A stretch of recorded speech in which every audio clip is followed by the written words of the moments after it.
춥고 긴 겨울이 지나고 따뜻한 봄이 시작되는 3월이 왔습니다. 3월 첫 번째 주일 하나님 앞에 예배하는 우리 성도님들, 3월 한 달 주님을 더 가까이 하고 세상은 조금 멀리하고 하나님의 음성에 귀를 기울이면서 믿음으로 주님을 닮아가는 이런 3월 한 달이 될 수 있기를 주님의 이름으로 축원합니다. 우리 옆에 분하고 앞에 분하고 인사 한 번씩 합니다. 3월 첫 번째 주일이니까 한번 따라합니다. 주님의 이름으로 축복합니다. 예, 옆에 분하고 뒤에 분하고 인사할지요.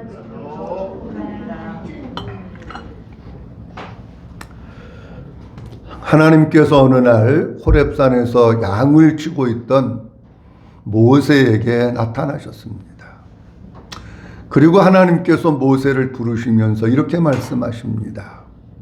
내가 너를 바로에게로 보낼 것이다. 너는 바로에게 가가지고 이스라엘 백성들을 돌려달라고 해서 이스라엘 백성들을 인도해 내는 일을 하라. 이렇게 말씀을 하십니다. 이 말씀을 듣고 모세가 깜짝 놀랍니다. 어느 날 갑자기 예고도 없이 나타나셔가지고 바로에게 가라고 하니, 나는 목동인데 바로에게 가서 이스라엘 백성들을 빼오는 게 쉬운 일이 아닙니다. 하나님 이렇게 얘기하십니다. 모세야, 네가 가야 돼. 이스라엘 백성들이 너무 힘들어서 부르짖는 신음소리, 고통소리, 그거 내가 들었어. 그러니까 네가 가야 돼. 그리고 네가 가면 내 입에 내가 너한테 할 말을 줄 거야. 그리고 너 혼자 가는 것이 아니라 내가 가는 그 길에 내가 반드시 너와 함께 있을 거야 하시면서 하나님께서 모세에게 가라고 말씀을 하십니다. 근데 모세는 그 말을 듣고 속마음은 가고 싶은 마음이 하나도 없는 거예요. 가고 싶지가 않은 거예요. 이 엄청난 애굽에서부터 이스라엘 백성들을 해방시키는 일을 본인이 감당할 수 없다고 느낀 거예요. 하나님 앞에 이렇게 얘기합니다. 하나님, 나는 말을 잘 못합니다. 나는 입도 뻣뻣하고요, 혀도 뻣뻣하고요, 말을 잘 못합니다. 내가 가고 싶은데 말을 잘 못해서 나는 못 가는데, 말 잘 알고 똑똑한 사람들을 뽑아가지고 하나님 그들을 보내세요. 근데 하나님은 아닙니다. 모세야, 네가 가야 돼. 모세가 못 간다고 하니까 하나님께서는 모세를 계속해서 설득을 하셔서 결국 모세가 가고 싶지 않은 그 길을 가도록 하게 하십니다. 무슨 말씀이냐고 하면 이런 얘기입니다. 우리 성도들이 어떤 성도가 복 있는 성도일까?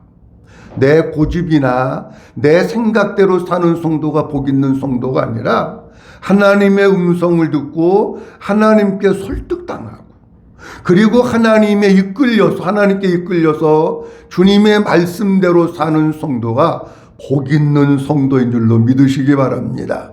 모세가 하나님께 설득을 당해가지고 바로에게 가서 이렇게 얘기합니다. 내가 하는 말은 내 말이 아니야. 여호와 하나님께서 나에게 전하라고 해서 전하신 하나님의 말씀이야. 그러면서 내 백성, 하나님의 백성, 이스라엘 백성들을 풀어주라고 얘기를 합니다. 그런데 이스라엘 백성들을 풀어주라고 얘기를 하는데, 우리가 이 본문 말씀을 가만히 볼 것 같으면 하나님은 이스라엘 백성들을 한번 따라합니다. 내 백성. 누구 백성이요? 내 백성이라고 그럽니다. 여러분, 이 땅에는요, 여러 종류의 사람이 살고 있는 게 아니라 딱 두 부류의 사람이 살고 있습니다. 하나는 하나님의 백성입니다. 하나는 마귀의 백성입니다. 딱 두 부류가 살고 있는 것이지 무슨 중간지대에 살고 있는 사람들은 이 세상에 아무도 없습니다. 중요한 게 있습니다. 그것은 뭐냐고 하면 나는 누구인가 라고 하는 겁니다. 아니, 이 땅에 하나님의 백성이 있고 마귀의 백성이 있다고 하는데 나는 누구인가 하는 겁니다. 오늘 여기 나와서 예배하고 있는 여러분들은 하나님의 백성입니까? 아니면 마귀의 백성입니까? 여러분 착각하지 말아야 될 게 교회 나온다고 해서 다 하나님의 백성이 아닙니다. 열심히 교회 나오고 출석하고 봉사하고 성경 공부 많이 하고 뭐 했다고 해서 하나님의 백성 아닙니다.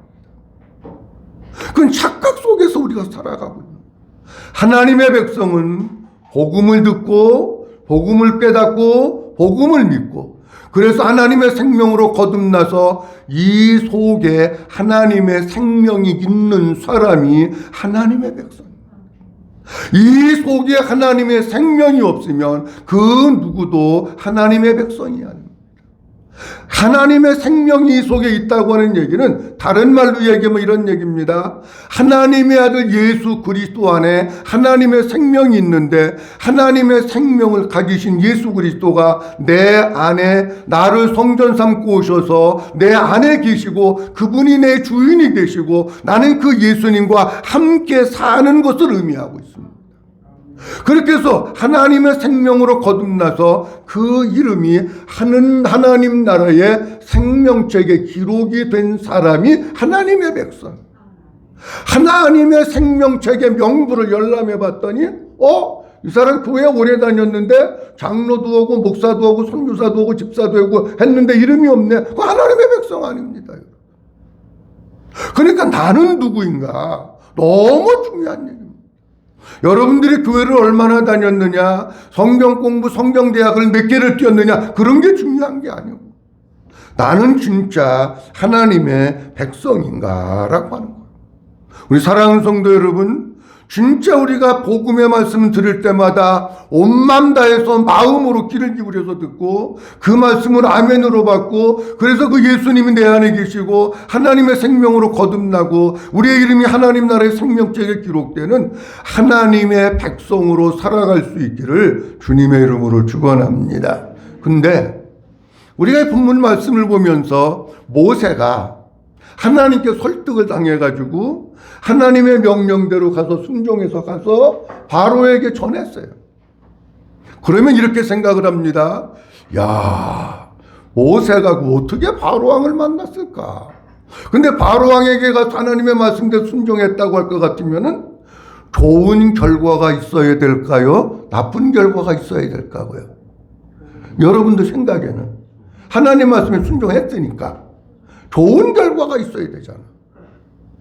그런데 오늘 본문 말씀을 볼 것 같으면은 하나님의 말씀에 순종해서 갔는데 좋은 결과가 있었던 건 아니에요. 우리는 이렇게 생각합니다.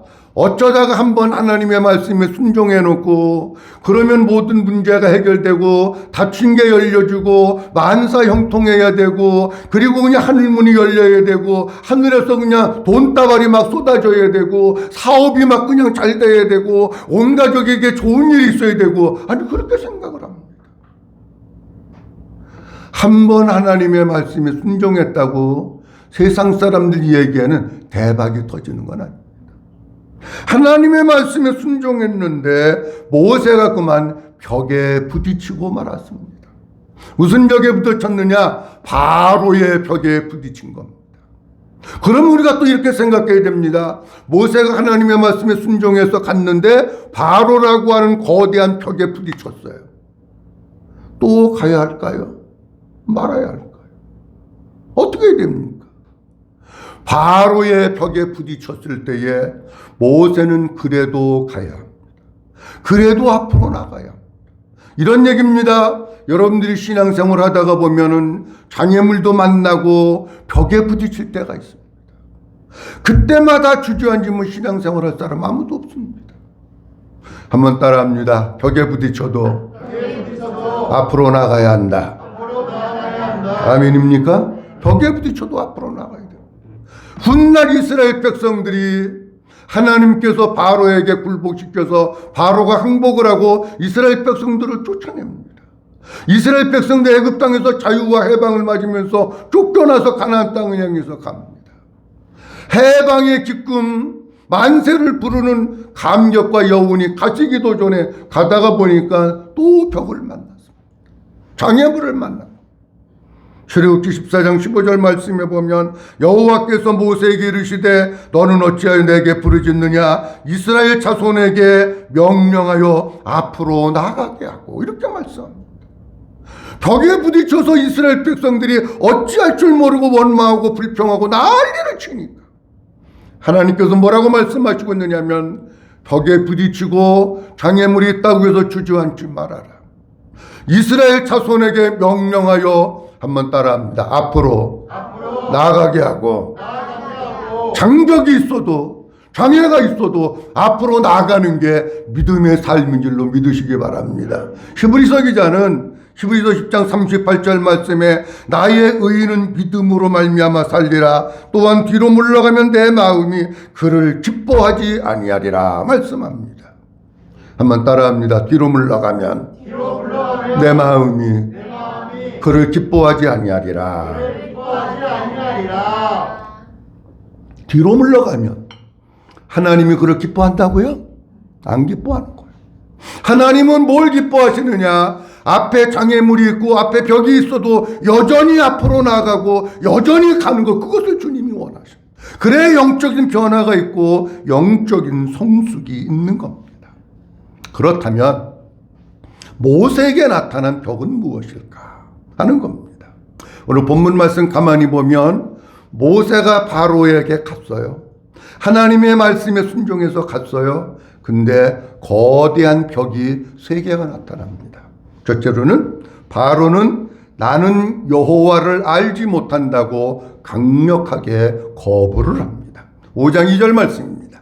바로가 시작. 바로가 이르되 여호와가 누구이기에 내가 그의 목소리를 듣고 이스라엘을 보내겠느냐. 나는 여호와를 알지 못하니 이스라엘을 보내지 아니하리라. 바로에게 돌아온 첫 번째 대답. 나는 네가 얘기하는 여호와가 누군지 몰라. 나는 못 보내. 이런 얘기입니다. 그 얘기를 두 번 합니다. 바로가 이르되 여호와가, 그 다음 뭐라고 돼 있어요? 누구? 여호와가 누구냐? 너 지금 나한테 와서 여호와 하나님이 보내라 그랬대 그러는데 여호와가 누구야? 그러는 겁니다. 여러분, 이 말씀이 굉장히 중요한 의미가 있는데 왜 그러냐고 할 것 같으면 이런 의미입니다. 여호와가 누구야? 이 얘기는 나는 여호와 하나님 몰라, 그런 뜻이에요. 그럼 실제로 바로는 여호와 하나님을 모르는 겁니다. 아니, 하나님이 어떤 분이신 줄 알면 아니 바로가 이렇게 고집을 피우겠습니까? 모르기 때문에 순종하지 않고 고집을 피우고 있는 거예요. 그리고 여호와가 누구야? 나 하나님 몰라. 이 얘기는 무슨 얘기냐고 하면 바로는 당시 최대의 큰 나라 애굽이라고 하는 거대한 나라에 절대 권력을 가지고 있는 왕입니다. 아니, 그런데 우리나라에서 종살이어는 노예 생활을 하는 노예 나부랭이들이 와가지고 아니 노예 나부랭이가 자기가 섬기는 무슨 여호와 하나님이 어쩌고 저쩌고 그러는데 나는 그런 분 몰라. 아니 애굽의 신, 애굽에는 신이 많아요. 나일강의 신이 그렇게 얘기했다고 하면 들을지 모르지. 그 나일강의 신도 아니야. 아니 노예 나부랭이가 섬기던 그 하나님, 그러면서 이 얘기는 어떤 의미가 있느냐고 하면 너희 노예들이 섬기는 하나님이라는 그분을 지금 조소하고 조롱하고 모욕하고 있는 거예요. 이 말 속에는 그런 뜻이 있는 거예요. 그렇다고 할 것 같으면 이 말씀을 보면서 바로의 비극은 어디에서부터 시작이 되느냐고 하면 하나님을 모르는 영적 무지에서부터 바로의 비극이 시작이 되는 겁니다. 하나님을 모르니까 하나님을 조롱하고 하나님을 조소하고 하나님을 멸시하고 그러는 거예요. 그러면 사람의 비극은 어디서부터 시작될까요? 인간의 비극도 죄송하지만은 하나님을 모르는 데서부터 시작합니다. 하나님을 모르는 인간이 자기가 주인 되고 자기가 왕 되어서 자기 고집대로 자기 마음대로 자기 생각대로 살다가 망하고 결국 지옥에 가는 거예요. 바로가 알든지 모르든지 상관없어요. 하나님은 영원 전부터 살아계시고 인간의 생사화복을 주관하시고 역사를 주관하시는 하나님, 그분은 바로가 인정을 하든지 안 하든지 그분은 여전히 살아계셔서 역사하시는 분이세요. 그런데 그분을 부정하거나 그분을 조롱하거나 그분을 멸시하는 것은 어리석은 것이고 오히려 큰 재앙을 초래하는 겁니다. 시편 14편 1절 말씀에 보면 이렇게 말씀합니다. 어리석은 자는 그 마음에 이르기를 하나님이 없다 하도다. 그들은 부패하고 행실이 가증하니 선을 행하는 자가 없도다. 잘 보세요. 어떤 자는 그 어디에 이르기를 뭐 한다고 얘기해요? 어리석다고 하는 그런 미련 곰탱이 같은 사람, 바보 같은 사람, 그런 뜻이에요. 미련 곰탱이 같은 사람, 바보 같은 사람은 마음에 이르기를 하나님 얘기하면, 야, 하나님 어디 있어? 하나님 네가 봤어? 하나님 보여줘봐. 하나님 없어. 곰탱이 같은 사람, 바보 같은 사람. 근데 이 바보 같은 사람이 하는 행위가 그들은 부패하고 행실이 가증하여 선을 행하는 자가 없도다. 그러니까 죄악 가운데 타락하고 방탕한 삶을 살다가 그냥 망하고 죽는 거예요.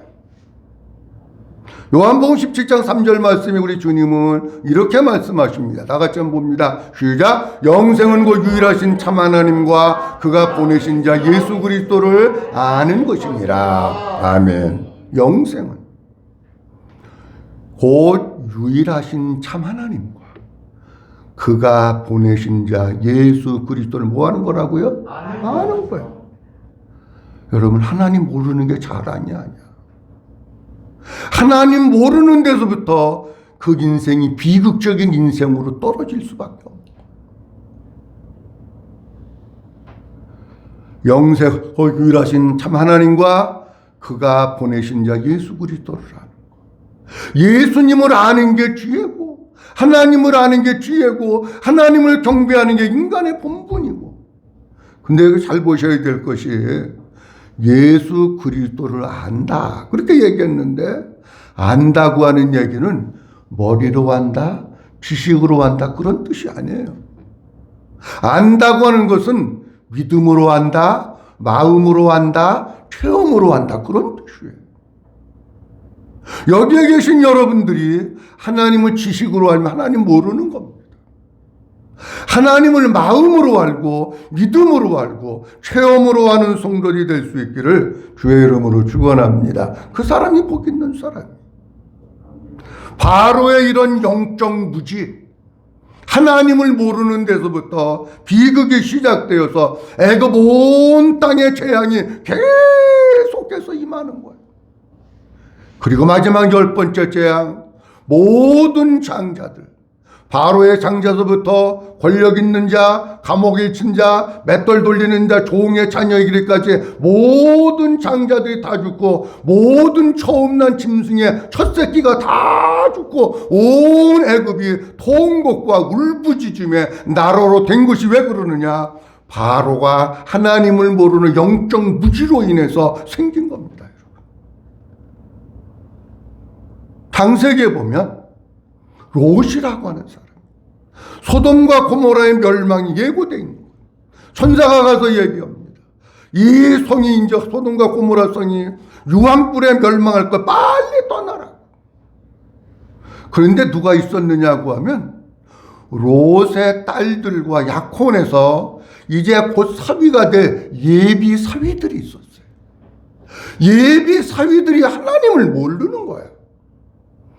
창세기 19장 14절 말씀에 보면 롯이 나가서 그 딸들과 결혼할 예비 사위들에게 말하여 이르기를, 여호와께서 시작. 여호와께서 이 성을 멸하실 터이니 너희는 일어나 이곳에서 떠나라 하되 그 사위들은 농담으로 여겼더라. 누가 가서 얘기했느냐고 하면 롯이 가서 얘기했어요.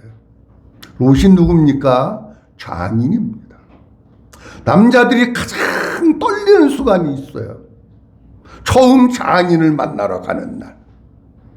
엄청 떨립니다. 가서 가끔 헛소리도 오고. 뭘 물어보실래나 떨려가지고. 아니 감히 지금 장인이 사위될 사람한테 가서 얘기하는 거예요. 여호와께서 이 성을 멸하실 것이니 너는 일어나서 이곳을 어떻게 해라? 떠나라. 그 장인 말 들어야 돼요? 안 들어야 돼요? 들어야죠. 근데 이 성경 말씀 이렇게 말씀하고 있어요. 그의 사위들은 어떻게 했다고? 농담으로 여겼더라. 농담으로 여겨서 안 떠나니까 하늘에서 불과 유황이 피같이 쏟아질 때 그냥 거기서 타 죽고 마는 거야. 아, 왜 타 죽었습니까? 롯의 사위들이 하나님을 모르는 무지 때문에 타 죽은 거예요. 출애굽기 5장 2절 말씀이 이렇게 말씀하고 있습니다. 나는 여호와를 알지 못하니 이스라엘을 보내지 아니하리라 말씀합니다. 여러분, 나는 여호와 모른다. 잘 들어보세요. 내가 아는 게 다가 아니에요. 여러분들이 아는 게 다입니까? 여러분들이 모른다고 하나님 안 계신가요? 아니에요. 안 믿는 사람들 지옥 봤어? 천당 갔다 왔대? 아니, 그들이 믿든지 안 믿든지 천국과 지옥은 있는 것이고 하나님은 여전히 존재하는 줄로 믿으시기 바랍니다. 내가 아는 게 다가 아니에요. 바로가 나는 여호와를 알지 못한 이스라엘 백성들을 보내지 않는다. 두 번의 부정적인 말을 사용하는데 절대 부정을 씁니다. 그리고 절대 금지를 씁니다. 절대 부정은 뭐냐고 할 것 같으면 나는 절대로 여호와 하나님 모른다. 그러니까 나는 절대로 이스라엘 백성들을 보내지 않는다. 바로의 마음이 아주 강경한 거예요. 보내지 않는다고 하는 마음이 바로에게 아주 확실한 거예요. 우리로 얘기하면 송곳으로 찔러도 진물 한 방울 안 나오는 사람, 바늘로 찔러도 들어가지도 않는 사람, 그런 사람이 누구냐고 하면 바로입니다. 근데 보내지 않는다 그랬는데 우리말 성경에는 그냥 보내지 않는 거예요. 원문에 보면 이렇게 되어 있어요. 지금만 안 보내는 게 아니라 앞으로 계속해서 안 보내. 너가 나한테 10번 오고 20번 오고 100번 와서 떠들어봐라. 나는 절대로 안 보낸다. 그 뜻이에요, 이게. 그러니까 바로가 얼마나 태도가 완강한지 모릅니다. 여러분, 바로는 하나님을 설득해서 될 인간이 아니야. 그러니까 하나님의 강압적인 방법으로 두드러 패가지고 하나님 앞에 굴복하게 하시고, 모세는 하나님이 설득하면 듣는 사람이야. 그러니까 설득해서 보내시는 거야. 사랑하는 성도 여러분, 바로와 같이 고집 피우다가 하나님 앞에 매 맞고 의도 터지고 부러지고 깨지고 난 뒤에 깨닫지 말고 모세와 같이 하나님이 설득하고 말씀 들을 때 받아들여서 잘 깨닫고 순종하는 성도이 될 수 있기를 주의 이름으로 축원합니다. 그리고 또 하나 있어요. 바로는 하나님을 알지 못한다는 거예요. 진짜 우리가 물질로 풍요롭고 쾌락으로 충만한 이 세상을 살아나가면서 여러분들 진짜 마음에 새겨야 될 게 있어요. 그게 뭐냐고 하면 한번 따라합니다. 하나님을 더 깊이 알자. 아멘. 하나님을 어떻게 알자고요? 더 깊이 알자. 하나님을 더 깊이 알수록 우리의 영적인 믿음이 더 깊어지는 겁니다. 모세는 하나님을 모르는 깡통이니까 깡통짓 하는 겁니다. 아니, 바로는, 큰일 날 뻔했네. 바로는 하나님을 모르는 깡통이니까 깡통짓 하는 거예요. 그래도 모세는 하나님을 아니까 하나님의 설득을 당하면서 주님의 일하는 거. 가장 귀한 것은 뭐냐? 하나님을 더 깊이 알아가는 거. 예수 그리스도를 더 깊이 알아가는 거. 그래서 우리 모든 성도들의 믿음이 더 깊어지고 더 주님 닮아가는 아름다운 축복의 역사가 있어질 수 있기를 주의 이름으로 축원합니다. 두 번째로는 모세와 아론은 강하게 질책만 받고 옵니다. 출애굽기 5장 4절 말씀입니다. 출애굽기 5장 4절 말씀. 같이 봅니다. 시작. 애굽 왕이 그들에게 이르되 모세와 아로나 너희가 어찌하여 백성의 노역을 쉬게 하느냐 가서 너희의 노역이나 가라. 아멘. 우리가 가지고 있는 성경은 굉장히 신사적입니다. 아주 점잖습니다. 바로 왕이 그들에게 이르되 모세와 아로나 너희가 어찌하여 백성의 노역을 쉬게 하느냐 가서 너희 일이나 해라. 얼마나 부드럽고 멋있어요. 근데 원문의 뜻을 보면은 굉장히 의미가 강한 거예요. 어찌하여 무엇 때문에 왜 일 못하게 하느냐. 그러면서 이 말의 원 뜻은 어떤 거지만 아론과 모세를 강하게 책망하고 강하게 질책하고 강하게 야단치는 거예요 지금. 그러니까 우리로 얘기하면 얼굴이 뻘개가지고 화가 나가지고 모세한테 막 야단을 치는 거예요 본문은. 왜 쉬게 하느냐. 쉬게 한다고 하는 것은 싫어한다, 방조하다, 망령되이 행하다라고 하는 뜻입니다. 너는 쓸데없이 왜 나한테 와서 이스라엘 백성들을 일하지 못하도록 일하는 걸 싫어하도록 만드는 일을 하느냐. 일 안 하는 게 방자한 거고 일 안 하는 게 망령되이 행하는 거야. 그러면서 막 야단을 쳐서 빨리 가서 일해. 이 뜻이에요 이게. 여긴 노역이나 하라고 말씀하셨는데 노역이라고 하는 뜻은 어떤 뜻이냐고 하면 그냥 단순하게 이러는 것이 아니라 무거운 짐을 지고 힘들고 어려운 일을 하는 거. 우리나라에도 뭐 요새는 뭐 그런 용어 잘 안 쓰는지 모르겠습니다. 옛날에 3D 직종이라고 있었잖아요. 힘들고 어렵고 더럽고 막 이런 거 월급도 몇 번 안 되고. 이 3D 직종이 노역이에요. 다른 사람 8시간 일하면 10시간 일해야 되고 다른 사람 10km 들면 나는 50km 들어야 되고 이게 노역이에요. 도저히 사람으로서 감당하기 어려운 일. 당시에 애굽 사람들에게 있어 이스라엘 백성들은 노동을 하는 짐승, 노동하는 기계, 노동하는 도구 그 이상도 그 이하도 아닙니다. 그냥 부려먹는 짐승 소하고 똑같은 거예요. 아니 하나님의 말씀에 순종해서 갔다가 바로에게 호되게 야단만 맞고 질책만 당하고 엄청난 벽이에요. 그럼 물어봐야죠. 바로에게 그렇게 야단을 맞고 질책을 당하고 책망만 당하고 홈줄나고 왔는데 바로한테 또 가야 합니까? 또 가야 합니다.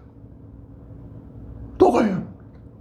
여러분 우리가 가는 앞길에 누가 뭐 싫어하고 욕하고 야단하고 너 교회 나가면 죽일 거야 무슨 뭐 호적을 박아 머리를 깎아라 별소리 다 해도 그래도 포기할 수 없는 게 하나님이에요. 믿으시면 아멘. 하나님 포기할 수 없는 거예요. 아무리 그래도 이스라엘 백성들을 구원하는 일에 또 가야 되는 거예요. 우리로 얘기하면 이런 얘기예요. 생명을 살리는 일에 영혼을 살리는 일도 욕도 먹고 쫓겨나기도 하지만 그래도 또 가는 거예요. 그래야 마귀의 사슬에서부터 저를 빼오는 거예요. 두 번째 모세가 만난 벽은 바로에게 가서 호되게 질책과 야단을 맞고 그리고 거부당하고 거예요. 세 번째 벽은 이스라엘 백성들이 더 힘들고 고된 노동을 하게 됐습니다. 출애굽기 5장 7절 8절 말씀에 보면 이렇게 말씀하고 있습니다. 한번 봅니다. 시작. 너희는 백성에게 다시는 벽돌에 쓸 집과 집을 전과 같이 주지 말고 그들이 가서 스스로 집을 줍게 하라. 또 그들이 전에 만든 벽돌 수요대로 그들에게 만들게 하고 감하지 말라. 그들이 게으름으로 소리질러 이르기를 우리가 가서 우리 하나님께 제사드리자 하나니. 아멘. 모세를 쫓아내고 바로가 이러는 애굽의 감독자들에게 명령을 내리는 겁니다. 그 당시 벽돌을 굽는 일, 벽돌을 만드는 일은 누가 했느냐고 할 것 같으면은 노예들이었어요. 전쟁에서 포로로 잡혀온 사람들이었어요. 그런 사람도 있으면 그 나라의 가장 하층 계급에 있는 하층에 있는 그런 사람들이 이 일을 한 거예요.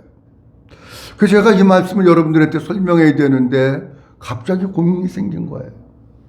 요즘 애들은 집이 뭔지, 아니 시멘트로 찍어내면 되지 이 얘기를 흑벽돌을 얘기하는 거걸랑요?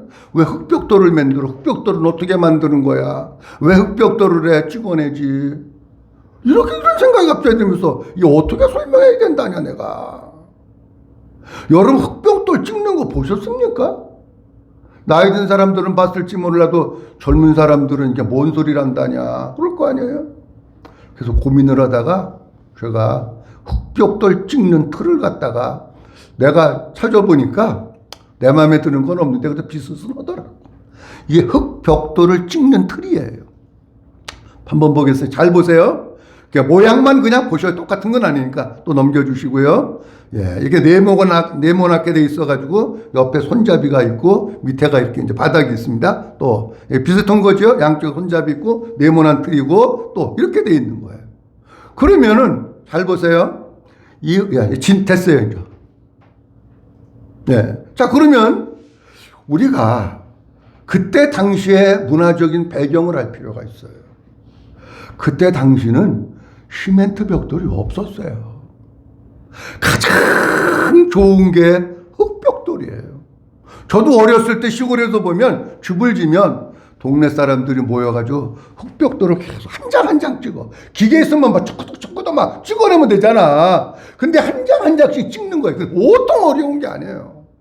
근데 흑벽돌을 찍는데 왜 집을 넣어야 되느냐? 이거를 좀 제가 설명을 할 필요성이 있어요. 흑벽돌을 찍어서 바깥에다가 내놓으면 흙만 오면 뒤틀려서 금이 가가지고 벽돌이 네모나지가 않습니다. 그러니까 흑벽돌을 거기에다가 집은 알아요 또? 아이고 집도 모르면 어디서부터 설명을 해야 돼? 벽 그걸 집이라고 그래. 쌀 털은 거 그거를 썰어가지고 여물같이 썰어서 거기다가 넣고 흙에다 넣고 버무려야 되는데 흙도 아무 흙이나 안 썼어요. 제가 어렸을 때는 반드시 황토 그거를 산에서 파와가지고 그 격에다가 집을 갖다가 썰어서 넣는데 그렇게 해서 찍어내야 이 흑벽돌이 틀어지지 않고 원형을 유지하면서 단단하고 견고해요. 그리고 또 하나는 흑벽돌 속에 집을 넣어야 화학작용이 일어나서 빨리 말라요. 빨리 마르지, 견고하지, 내구성이 있지, 틀어짐이 없지. 근데요, 여러분도 흑벽돌 집에서 안 살아봐서 모르지만 흑벽돌 집이 좋은 게 뭐냐고 하면 겨울에는 따뜻해 우풍이 없어요. 여름에는 냉장고에 시원해요. 그래서 돈 있는 사람들은 흑벽돌 집에서 사는 사람도 있어요. 너무 좋은 거예요. 근데 이게 흑벽돌을 만드는 게 찍어내는 게 쉬운 게 아니라 전에는 나라에서 집을 줬어요. 갖다가 그거 썰어서 넣고 하면 돼. 근데 집을 안 주고 니네들이 가서 구해 갖고 오려는 거예요. 그리고 흙을 퍼와야 되는데 벽돌이 되는 흙이 있고 안 되는 흙이 있어요. 황토 같은 거를 퍼와야 돼요. 퍼오면 끝나는 게 아니라 채로다가 그거 다 쳐야 돼요. 왜냐면 흙 속에는 뭐 건물도 있고 돌도 있고 그러니까 그걸 다 쳐서 내려야 되는 거예요. 물을 떠와야 돼요. 집을 만들어야 돼요. 그리고 이걸 반죽을 해야 되는 거야. 반죽을 해야 되는데 반죽이 기술입니다, 여러분. 밀가루도 반죽이 기술이에요. 만약에 반죽을 했는데 수제비 반죽같이 해가지고 하면은 그건 벽돌 안 되는 거야. 쉽게 얘기하면 흙을 반죽을 하는데 어떻게 하면 좋으냐고 하면 칼국수 반죽같이. 이해가 되셨어요? 칼국수 반죽과 같이 그렇게 해야 흙을 거기다가 넣고 탁탁 따지고 위에 이 기계로 찌그러 누르는 게 있었어. 이게 나무 같은 걸로. 그래야 네모 반듯하게 나오니까. 그걸 딱 찌그러 눌러가지고 그걸 또 이렇게 벽돌로 갖다가 하나를 찍어내는데 얼마나 많은 시간이, 얼마나 허리가 아프고 힘든지 몰라. 이게 막노. 그러니까 종들이 했던 거예요. 그거를 예전과 같이 똑같이 하려니까 집도 안 주고. 그러니까 잘 보세요. 이스라엘 백성들, 이러는 건 이스라엘 백성들 노예잖아요. 종들이니까 이 원망과 불평이 누구에게로 오겠어요? 모세에게로 오는 거예요. 모세가 가만히 있었으면 집이라도 갖다 주는데 모세가 가가지고 얘기해서 집도 못 받고 막노동해야 되고 집 주셔야 되니까 이 벽돌을 수요는 또 맞춰야 되고 모세를 향해서 막 원망을 하는 거예요. 그러면 바로한테 가가지고 야단 맞고 왔지. 거부당하고 왔지. 안 보낸다 그러지. 그리고 이스라엘 백성들도 노동만 무겁게 해가지고 이스라엘 백성들한테 또 원망 짓지. 아니 하나님 말씀대로 순종했는데 그래도 가야 됩니까? 그래도 가는 거예요. 그래도 모세는 이런 벽에 막혀 있다고 해도 그래도 모세는 가야 할 길을 가야 되고 해야 할 일을 해야 되는 거예요. 자, 오늘 본문 말씀 보면서 우리 예수님의 삶이 그런 거예요. 우리 예수님이 세상에 오셔서 예수님이 오신 목적은 오직 하나, 십자가 지시는 거예요. 예수님은 제자들에게 3번이나 내가 예루살렘에 올라가면 대제사장들에게 고난을 받고 십자가에서 죽고 부활할 것을 3번이나 말씀하시면서 예수님은 예루살렘에 올라가는 것이 죽기 위해서 올라가는 거예요. 여러분, 남한산성 올라가는데 너 올라가면 거기서 죽는다 그러면 여기 올라갈 사람 있어요? 없어요. 아무도 안 가요. 누가복음 5장 27절 말씀에 보면 우리 주님 이렇게 말씀하시고 있습니다. 다 같이 한번 봅니다. 시작. 예수께서 승천하실 기약이 차가며 예루살렘을 향하여 올라가기로 굳게 결심하시고, 아멘. 예루살렘을 향하 승천할 기약이 참에, 다시 얘기하면, 뒤집어 얘기하면 십자가에서 죽으실 때가 가까움에 그런 뜻이에요. 그런데도 예루살렘을 향해서 올라가기로 굳게 결심하시고 흔들림 없이 그 길을 가는 거예요. 핍박이 있고 고난이 있고 채찍질이 있고 십자가가 기다리고 있어도 그 길을 가는 거예요. 누가복음 13장 33절 말씀에는 우리 주님 이렇게 말씀을 하십니다. 그러나 시작. 그러나 오늘과 내일과 모레는 내가 갈 길을 가야 하나니 선지자가 예루살렘 밖에서 죽는 법이 없느니라. 아멘. 우리 주님은 예루살렘에 올라가면 죽으실 거 알아요. 요 본문 앞에 보면 이렇게 이야기해. 예수님 헤롯이 죽이려고 그럽니다. 예수님을. 그런데 어디로 갑니까? 도망가야지. 쉽게 얘기하면 그런 얘기예요. 제자들도 알아. 헤롯이 예수님을 죽이려고 하는 거를. 근데 예수님이 이렇게 말씀하셔요. 오늘과 내일과 모레는 내가 뭐 한다고요? 갈 길 간다는 거예요. 헤롯이 죽인다고 해도 간다는 거예요. 그러면서 선지자가 예루살렘 밖에서는 죽는 법이 없는, 나는 예루살렘에 올라가서 십자가에서 죽는 거지 헤롯이 그전에는 나 못 죽여. 그러면서 예수님은 그 길을, 앞에 벽이 있어도 그 길을 계속해서 가신 거예요. 우리 사랑하는 성도 여러분, 우리가 신앙생활을 하다 보면 많은 벽도 만나고 장애물도 만나고 힘든 것도 있고 어려움도 있고 고난도 있고 실패도 있습니다.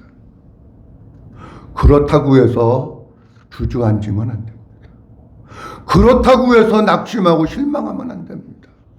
그래도 우리는 우리가 걸어가야 될 그 길을 가야 합니다. 모세는 하나님의 음성에 순종해서 갔지만 결과는 안 좋았습니다. 모세는 나는 하나님을 모른다, 그러기 못 보낸다고 하는 바로의 첫 번째 벽. 그리고 두 번째로는 바로에게 하나님의 말씀에 순종해서 갔는데 질책과 책망과 야단만 맞고 온 거예요. 그리고 세 번째로는 이스라엘 백성들에게 더 무거운 고역과 노동이 가중되어서 이스라엘 백성들로부터 원망과 원성과 불평을 듣게 된 거예요.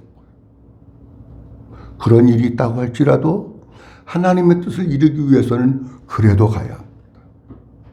우리 성도 여러분, 여러분들 가는 앞길에 어떤 가시밭길이 있고 고난이 있고 장애물이 있고 벽이 있다고 해서 그냥 주저앉지 말고 낙심하고 원망하지 말고 주님 붙들고 예수님과 같이 결심하고 그 길을 잘 걸어가서 마지막 최후의 순간까지 믿음의 길을 잘 지키는 우리 모든 성도들이 될 수 있기를 주님의 이름으로 축원합니다. 기도합니다. 전능하신 아버지 하나님, 은혜를 감사합니다. 오늘도 아버지 하나님께서 저희를 사랑해 주셔서 3월 첫 번째 주일 열어주시고 주님 앞에 찾아 나와서 아버지 앞에 예비하며 말씀 들을 수 있도록 도와주심을 감사합니다. 모세는 하나님의 명령에 순종해서 바로에게 가서 하나님의 말씀을 전했지만 바로에게로부터 좋은 결과를 얻지 못했습니다. 바로는 하나님이 누구냐? 나 하나님 모른다고 하면서 이스라엘 백성들 보내는 것을 완강하게 거부하면서 모세와 아론을 강하게 책망하고 야단을 칩니다. 그리고 이스라엘 백성들이 무거운 노역을 함으로 말미암아 백성들에게 원성과 원망과 불평을 듣습니다. 모세가 가는 길에 벽이 많습니다. 힘든 고난이 있습니다. 어려움이 있습니다. 그래도 모세는 뒤로 물러가지 아니하고 하나님의 뜻을 위해서 앞으로 나갑니다. 우리 모든 성도들 한 사람 한 사람 우리가 가는 믿음의 길에 어떤 벽이 놓여 있다고 할지라도 뒤로 물러가면 내 마음이 저를 기뻐하지 않는다고 하셨사오니 앞으로 믿음으로 전진해 나가 마지막에 최후의 승리하는 우리 모두가 되어질 수 있도록 은혜를 베풀어 주시옵소서. 모든 영광 아버지께 올려드리옵고 주 예수 그리스도의 이름으로 기도하옵나이다. 아멘.